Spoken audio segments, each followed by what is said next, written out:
My name is Louis-Hubert Pacco. I'm from south of the country. I grew up in Dinan, and then I moved to Brussels for going to university and then to Louvain-la-Neuve. I studied law for 5 years and then employment law for a year at the VUB in Dutch. And then I worked for 4 years as a lawyer in a European law firm. As from the beginning of my studies, I wanted to add some international experience to it, so I traveled in Spain for Erasmus program, and then I had the opportunity to work a bit abroad for my firm. And then I decided, after having finished my internship as a lawyer, to go to the US for a year. So I applied 2 years ago, and I just came back a couple of months ago. I chose this university particularly for one reason, is that they have a joint degree with the Wharton Business School, where I was able to pick a couple of classes with the MBA students. So I had, in addition to my LLM, an additional workload for this, what they call Business and Law Certificate, Wharton Business and Law Certificate.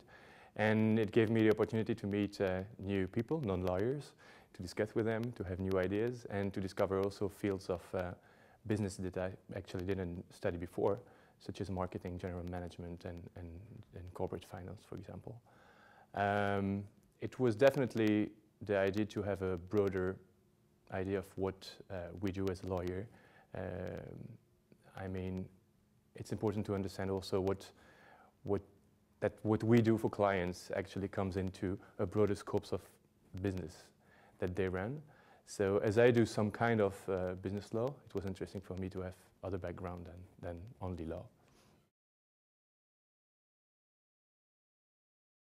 We had a very small group. We're 90 LLM students. We were 25 of them involved in the Wharton certificate.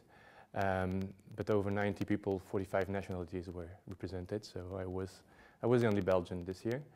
There will be 3 or 4 this year.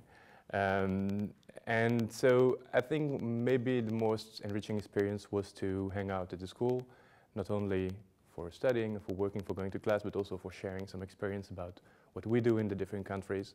And I think 80% of the students already had a professional experience back home as a lawyer. So it was also enriching to share what we did and experiences. It was definitely the most interesting. My wife also came with me for a year. She's a medical doctor here, doing her internship in pediatrics. And she just interrupted for a year, asking for, at the university here, to be sent to a research lab at the University of Pennsylvania. She found a job quite, by chance. But it was also part of the choice that we made going to Philadelphia, because we knew that at this place she could work. So she was working also all day long. I was maybe working a bit more than her, but it's very important. And maybe one advice that I could give to couples willing to go abroad is that it's very important to go together, and it's very important to have an objective for both of the people, because we have seen some friends for which it was not so easy to go. Je pense que l'expérience américaine que j'ai eue est extraordinaire, que ça prend du temps, c'est beaucoup de travail de le préparer. Des process comme Fulbright par exemple, qui sont de l'aide mais aussi du travail. Mais ça vaut définitivement la peine, et ça passe beaucoup plus vite que ce qu'on ne pense, comme à chaque fois.